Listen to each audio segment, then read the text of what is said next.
This question itself may seem trivial to many, and in all honesty, it is to me as well. I mean, I've always been kind of curious, but it's not something I found to be a big deal. But first things first, who was Cain? Cain was the first child of Adam and Eve, along with Abel and Seth. Since it isn't explicitly said in the Bible what other children Adam and Eve had, if they had any, critics used the argument that since they only had 3 boys, how is the Earth repopulated? There must have been other people and other races already on Earth. Now, if you've read the Bible up through Genesis 4:17, you may remember how God said to be fruitful and multiply. Well, Adam and Eve did just that. In Genesis 5:4 it says, after Seth was born, Adam lived 800 years and had other sons and daughters, meaning there were other children besides the 3 boys that the Bible listed. You may be getting ahead of me, and hold on there a second, cowboy, let me explain. Adam had many children that were not named. Well, I mean like they had names, but in the Bible it doesn't tell you all their names, if that makes sense. Which means only one thing.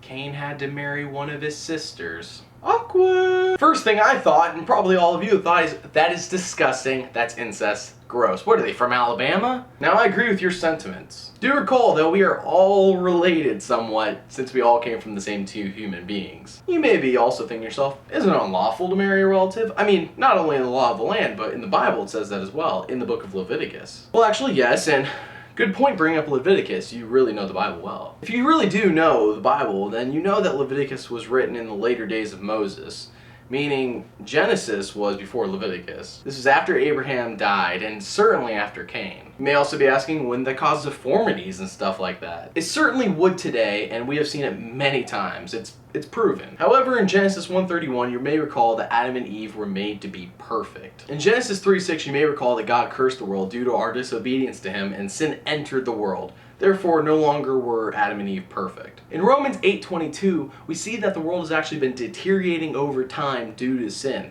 So it wasn't like sin just came and everything was the way it is today. People actually lived a longer time, and if you see that, before the flood mostly, people lived like up to 900 years. It was ridiculous.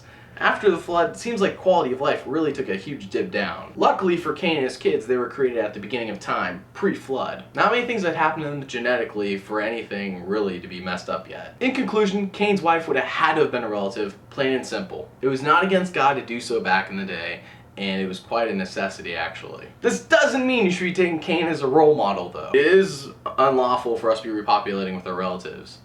Plus, Cain killed Abel, so he really wasn't the best role model to begin with. What do you think? Do you have like a conspiracy theory that maybe Cain's wife was someone else, or am I way off the mark? You know, I'm always cool with comments until your comment doesn't agree with me, and then I have to angrily reply to you, and I'm like, I'm so angry that you don't agree with me.